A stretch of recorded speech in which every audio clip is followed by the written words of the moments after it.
Comment on a fait pour passer d'une maison de 70 mètres carrés à une tiny house de 18 mètres carrés. Et le minimalisme pour moi c'est aussi réfléchir à sa consommation, réfléchir à son pouvoir de consommateur. Comment j'en suis arrivée à habiter dans 18 mètres carrés et à posséder une trentaine de vêtements. Bonjour, moi c'est Célia. J'habite dans ma tiny house Omea depuis juillet 2019.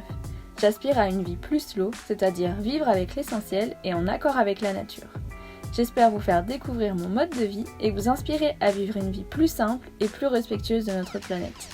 Alors abonnez-vous et bienvenue dans notre tiny house.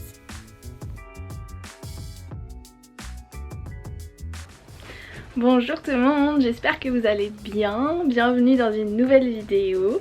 Aujourd'hui j'avais envie de vous parler de minimalisme, de comment on a fait pour passer d'une maison de 70 mètres carrés à une tiny house de 18 mètres carrés, quelles sont nos astuces pour trier, voilà, comment on range toutes nos affaires dans la tiny, parce qu'on nous demande souvent où est-ce qu'on met nos affaires, parce que c'est vrai qu'on a on a peu de rangement dans la tiny, donc on va vous montrer comment on s'organise, comment on range nos affaires dans le salon, dans la cuisine et dans la salle de bain.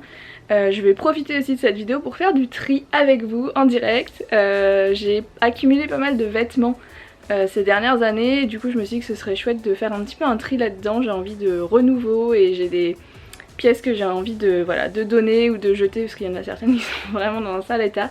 Donc je me suis dit que ce serait chouette de vous emmener avec moi, de vous montrer comment, voilà, quelles sont les petites astuces qu'on a pour trier et pour rester minimaliste. J'espère que ça vous inspirera à vous aussi peut-être faire du tri en même temps que vous regardez cette vidéo.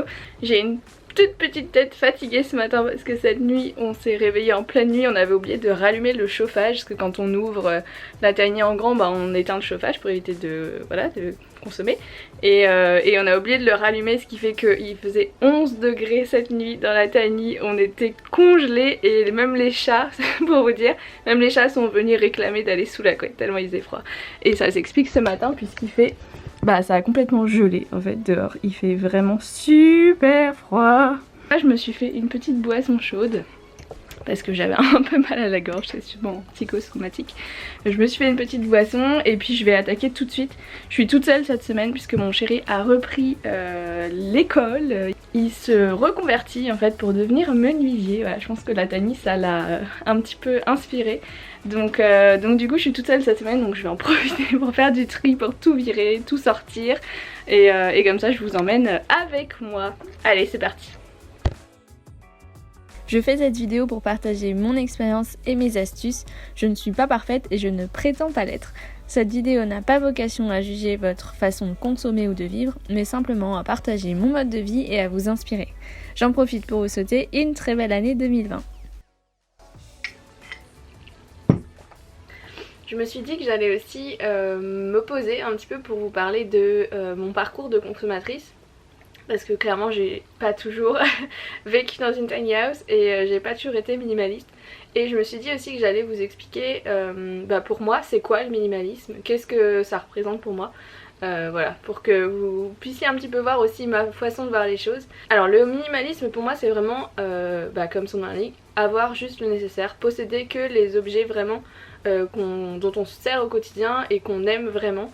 Moi c'est vraiment quelque chose que qui m'a beaucoup parlé dans le livre de Marie Kondo sur sa technique de rangement. Je crois que c'est l'art d'aller à l'essentiel ou peut-être que je dis des bêtises, mais en tout cas le livre de Marie Kondo qui explique comment trier, comment plier ses affaires et tout ça, et elle dit en fait qu'il faut posséder uniquement des objets qui nous procurent de la joie. Et ça je trouve que c'est vraiment une bonne méthode parce que, alors certes vous allez me dire est-ce que cette fourchette elle me procure de la joie, je sais pas trop, mais en tout cas vraiment est-ce que je m'en sers au quotidien et sinon pourquoi, et pourquoi je la garde en fait. Et j'essaye en fait d'avoir toujours cette réflexion, surtout avec les vêtements parce que c'est, ou avec les souvenirs ou ce genre de trucs avec lesquels on a un attachement particulier, on a du mal à s'en passer ou à les laisser partir. Et c'est intéressant de se demander tout le temps est-ce que je le porte, est-ce que je m'en sers ou pas, et pourquoi, et est-ce que vraiment j'aime cet objet en particulier. Et ça c'est vraiment moi ma façon de fonctionner, c'est la question que je me pose à chaque fois que je fais du tri. Et le minimalisme pour moi c'est aussi réfléchir à sa consommation, réfléchir à son pouvoir de consommateur. Voilà, de vraiment prendre le temps de se pencher sur sa consommation, sur ses habitudes de consommation, pourquoi est-ce qu'on achète telle ou telle chose et pas une autre, pourquoi est-ce qu'on achète toujours neuf, pourquoi dès que c'est cassé on jette. Donc voilà, toutes ces questions qui font que en fait petit à petit on fait un cheminement en fait dans notre tête et du coup on se pose la question pour tous les objets qu'on possède. C'est super dur à dire les objets. Et du coup maintenant à chaque fois que j'ai besoin d'un objet, vraiment je me pose la question à deux fois de si vraiment j'en ai besoin, et si j'en ai besoin pour de vrai, est-ce que je peux le trouver autre part que dans un grand magasin.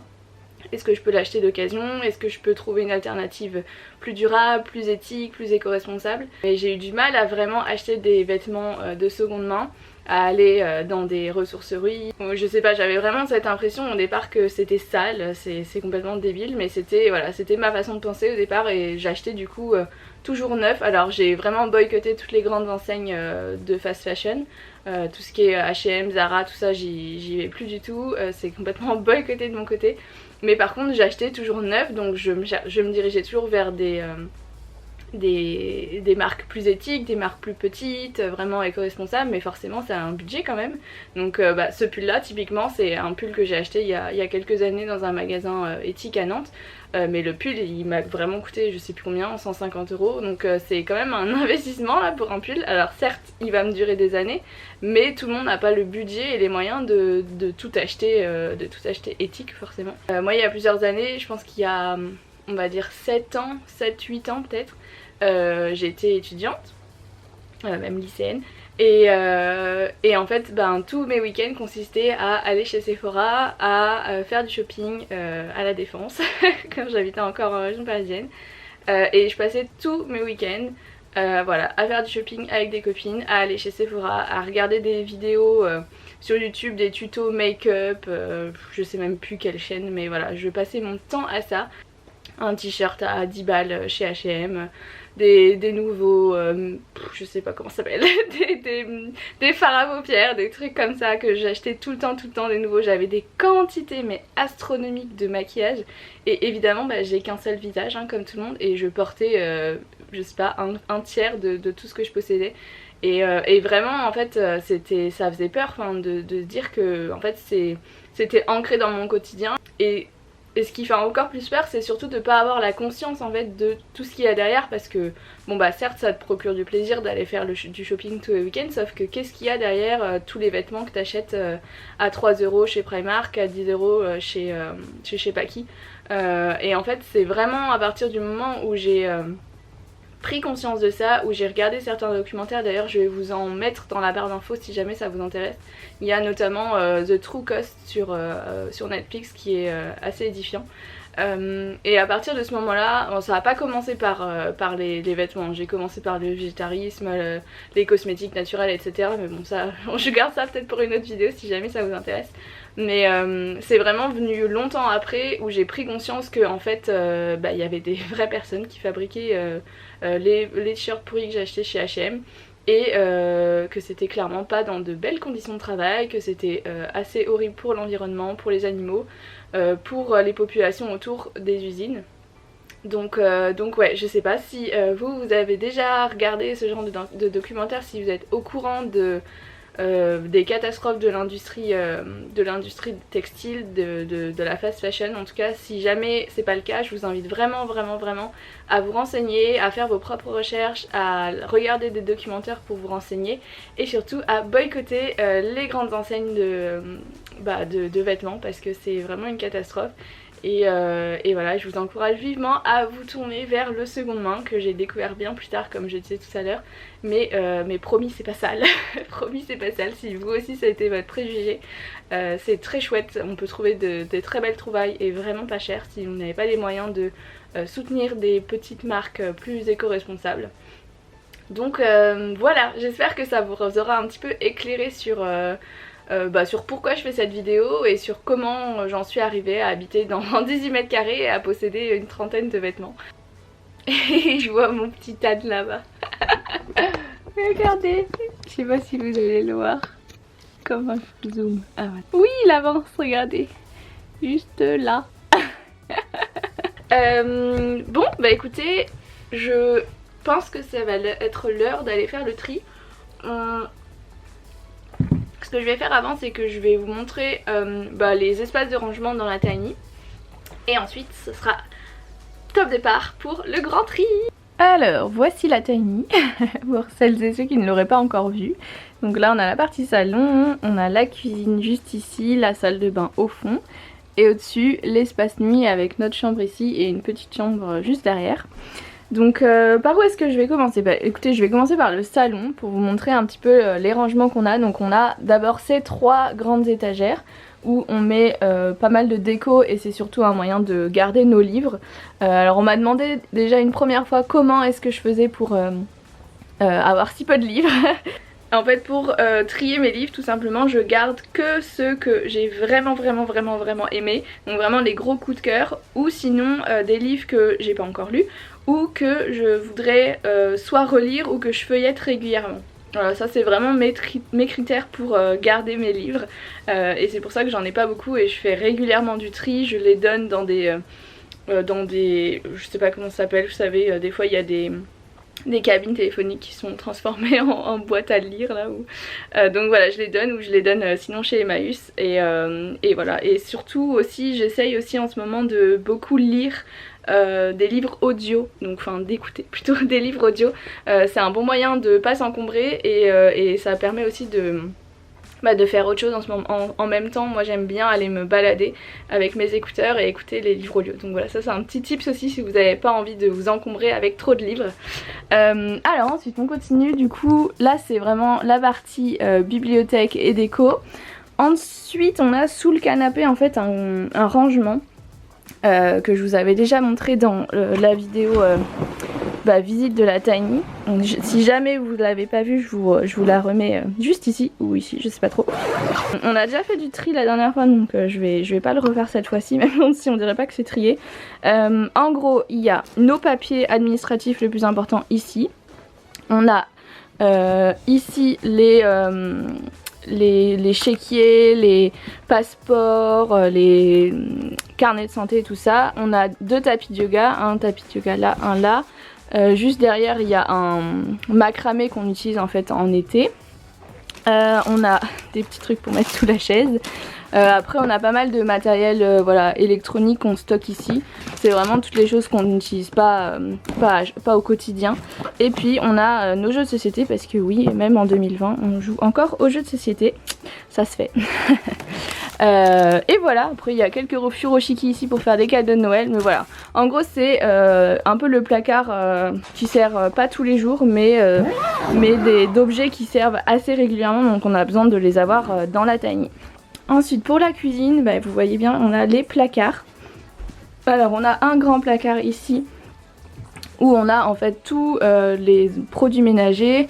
On a nos stocks de boîtes, l'aspirateur, la poubelle, les pommes de terre et puis tous les sacs à vrac juste derrière.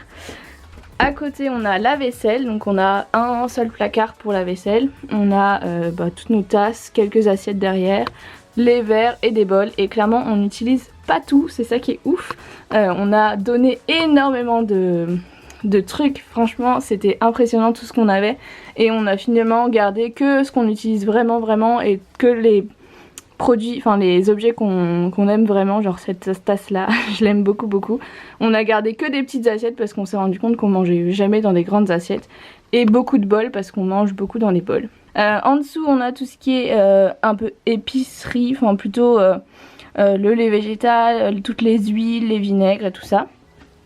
Ensuite on a dans ce placard là justement l'épicerie plus, donc là c'est voilà toutes nos épiceries, les œufs, les sauces et tout ça. Et en dessous c'est un peu le placard à bazar, à petits ustensiles électroniques. Donc on a un mixeur, un batteur, on a les trucs pour faire la purée. Et ça c'est la bonbonne de gaz pour les plaques à gaz.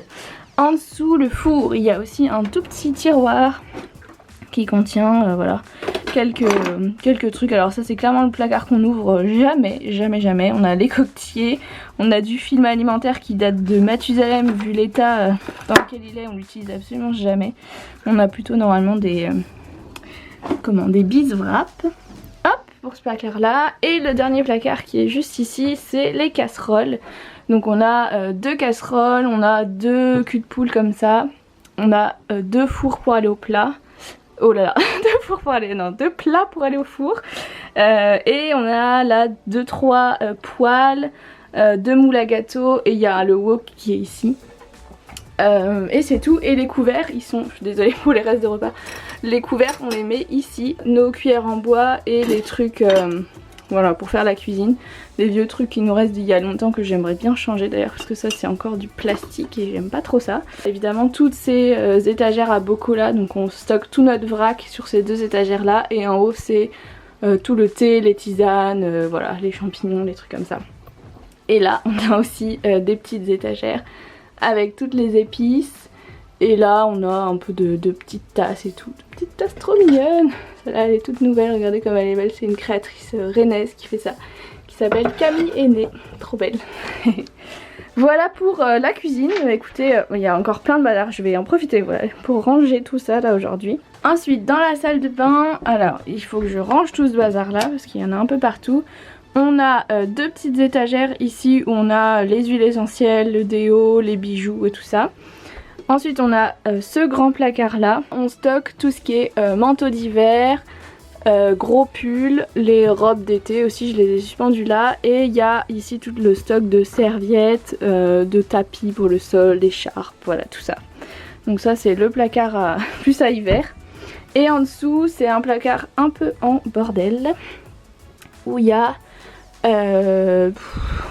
beaucoup de bordel, tous les trucs pour la salle de bain, donc voilà il y a des produits de beauté un petit peu qui me restent et là il faudrait que je fasse un bon tri aussi. De l'autre côté du coup on a nos vêtements, donc ça c'est les vêtements de mon conjoint, ça c'est le placard, enfin le tiroir à sous-vêtements et ensuite on a 2 autres, moi j'ai ces 2 étagères là. En fait j'ai envie de trier tous ces placards là qui sont quand même assez profonds, il y a beaucoup d'amis là-dedans donc je vais vous montrer comment je trie.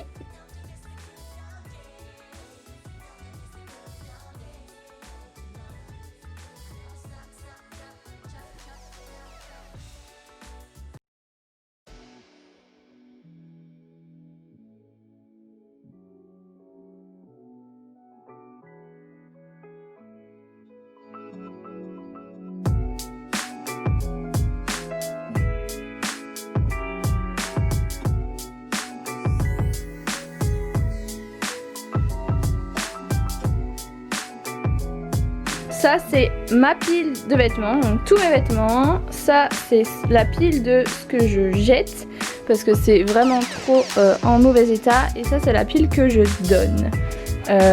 Voilà, donc ça c'est allé assez vite parce que en fait j'ai l'habitude, c'est vrai qu'au départ ça peut être un petit peu long de savoir ce qu'on peut garder. Puis aussi selon la quantité de vêtements qu'on possède.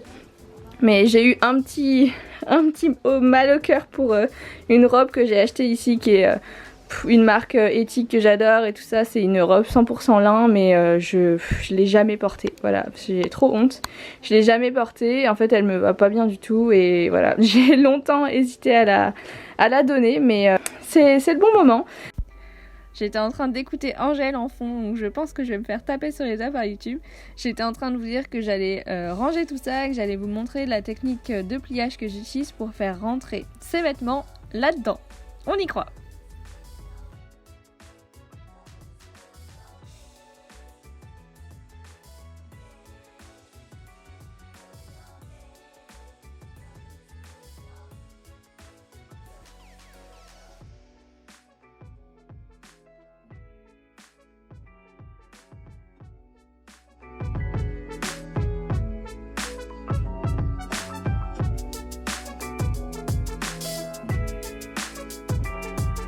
Et voilà le résultat. Ah, je suis super contente, c'est tout bien rangé. Alors du coup il y a voilà, il y a 2 étages en gros, mais avec juste les gros trucs en haut qui prennent un peu plus de place. Et ensuite du coup j'ai fait tous les t-shirts d'un côté et tous les bas de l'autre. Je vous mettrai un lien en dessous dans la barre d'infos pour vous montrer exactement le pliage parce que c'est vraiment pas compliqué. Mais ça permet en fait d'avoir tous les t-shirts dans une ligne comme ça. Hop, donc ça va jusqu'au bout et ça permet de voir d'un seul coup tous les vêtements qu'on a, donc c'est vraiment super chouette. Et je me suis dit que j'allais compter combien j'avais de pièces. Voilà le résultat. Bon, là clairement c'est absolument vide, j'ai mes deux ma salopette, mon jean, j'aurai le jean que j'ai sur moi et il y a mes trucs d'été derrière, les pantalons d'été. Ensuite ici pour les t-shirts, donc voilà, tout bien rangé, les sous-vêtements, hop, et les vêtements de mon chéri en haut. Je suis trop contente et du coup j'ai compté, j'ai 30 tout pile avec le t-shirt et le jean que j'ai sur moi, donc je suis super satisfaite. C'était pas du tout fait exprès mais c'est bien, c'est à peu près le nombre que j'aime bien avoir. 30 été comme hiver, enfin été-hiver confondu. Il y a vraiment tout ensemble, donc je suis plutôt contente, c'est pas mal. J'ai bien travaillé. Ouh, je suis toute blanche là, c'est n'importe quoi cette lumière. Voilà, qu'est-ce que je voulais vous dire? Oui, je voulais, au début je pensais un peu vous montrer tout ce que j'avais comme vêtements, enfin les 30 pièces. Mais je me dis que ça va peut-être être un petit peu long comme vidéo, donc je me dis que je vais peut-être faire une autre vidéo. Si jamais ça vous intéresse, dites-moi en commentaire si ça vous intéresse de voir ce qu'il y a dans ma garde-robe, comme ça je pourrais vous montrer un petit peu les marques que j'aime bien, les marques éthiques que je peux vous recommander, que ce soit pour les vêtements ou pour les sous-vêtements. Voilà, dites-moi si ça vous intéresse, sinon je ferai peut-être une IGTV sur Instagram, ça peut être une autre idée. Bon, on verra, vous me direz.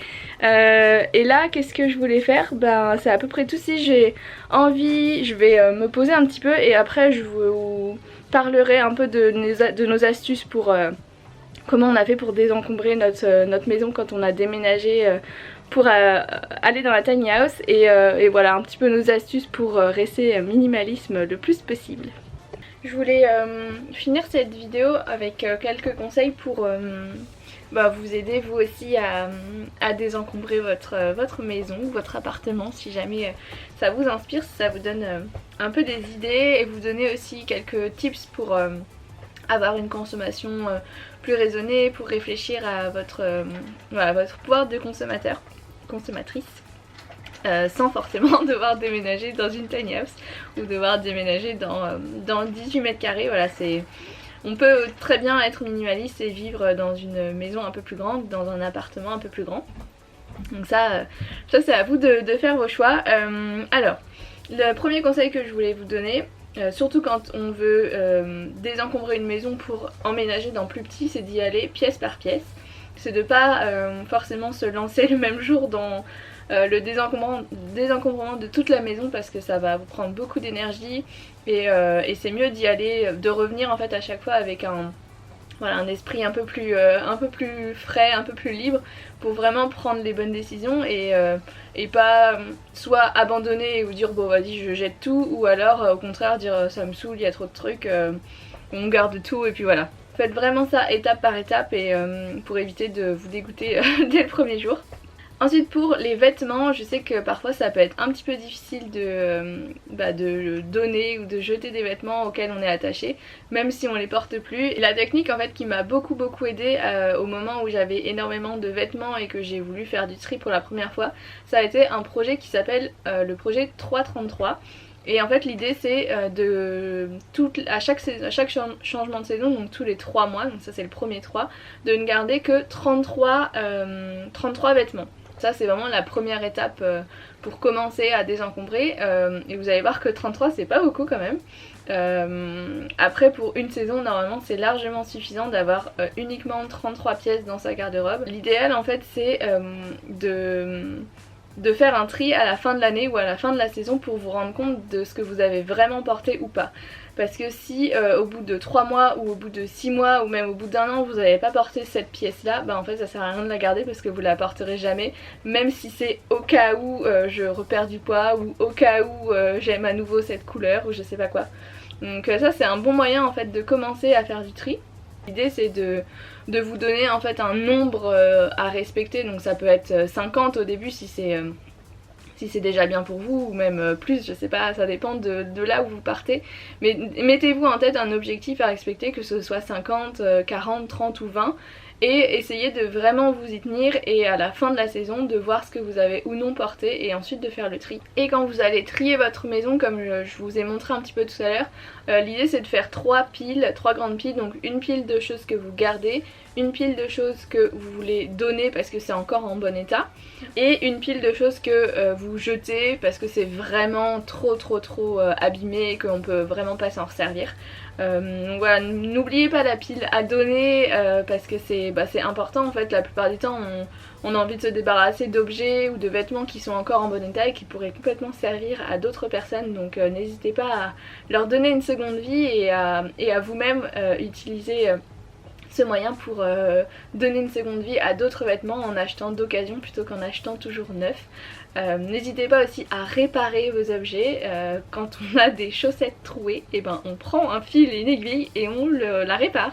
C'est vraiment pas compliqué, mais c'est vrai que quand je repense, moi il y a quelques années, quand j'avais un trou dans ma chaussette, je la jetais. Quand on y réfléchit, mais c'est juste ridicule à quel point on est dans une société de consommation, et quand on a un truc qui est abîmé, on le jette au lieu d'essayer un minimum de le réparer. Et le dernier conseil que je voulais vous donner avant de vous laisser, c'est de réfléchir avant d'acheter. Tout simplement, réfléchir à 2 fois avant d'acheter et ne pas acheter un objet sur un coup de tête. Ça c'est quelque chose qui m'a beaucoup aidé parce que je suis un peu acheteuse compulsive, comme je vous ai raconté tout à l'heure mon parcours de consommatrice, et c'est vrai que quand il y a quelque chose qui me fait envie, en fait j'ai envie de l'avoir tout de suite, là maintenant. Donc ça c'est vraiment une mauvaise habitude que j'ai, et donc j'essaye de plus en plus de prendre du temps en fait quand j'ai envie d'acheter quelque chose, de vraiment me demander est-ce que j'en ai vraiment besoin ou est-ce que c'est juste une envie. Alors après c'est bien aussi de se faire plaisir, mais est-ce que ça va me faire plaisir plus que 5 minutes le moment où je vais le recevoir et je vais l'utiliser? Est-ce que vraiment ça va me faire plaisir sur le long terme? Donc n'hésitez pas quand vous avez une envie d'achat à vous poser toutes ces questions et à laisser décanter un petit peu, donc à laisser voilà 3-4 jours, une semaine, 2 semaines, et à voir si au bout de 2 semaines vous avez toujours envie de cet achat ou pas. Ça c'est vraiment un bon moyen. C'est vrai que parfois c'est difficile de se retenir parce qu'on a envie d'avoir le truc tout de suite là maintenant, mais c'est vraiment un excellent moyen, une excellente astuce pour voir si vraiment c'est un achat compulsif ou un achat que vous utiliserez sur le long terme. C'est tout pour cette vidéo, j'espère qu'elle vous aura inspiré, qu'elle vous aura donné des idées et donné envie peut-être de vous aussi désencombrer votre petit chez vous. Vous aura peut-être aussi inspiré à vivre une vie plus simple avec moins d'objets, juste vivre avec l'essentiel. N'hésitez pas à me dire ce que vous avez pensé de la vidéo en commentaire, à vous abonner si ce n'est pas déjà fait pour suivre toutes nos aventures en Tiny House. N'hésitez pas aussi à regarder dans la barre d'infos tous les liens que je vais vous mettre par rapport à la consommation éthique, à l'impact de l'industrie textile sur la planète, sur les hommes. Je vais vous mettre tout plein d'infos, de choses qui m'ont beaucoup inspirée quand j'ai commencé à m'intéresser à tout ça et quand j'ai commencé à changer mes habitudes de consommation. Voilà, j'espère que ça pourra vraiment vous être utile. Ça m'a fait plaisir en tout cas de vous parler de ça, de vous faire un petit peu découvrir comment est-ce qu'on reste minimaliste, comment on vit avec peu. Je vous souhaite à tous une très belle journée, une très belle soirée. Je vous dis à très vite dans une prochaine vidéo. Ciao!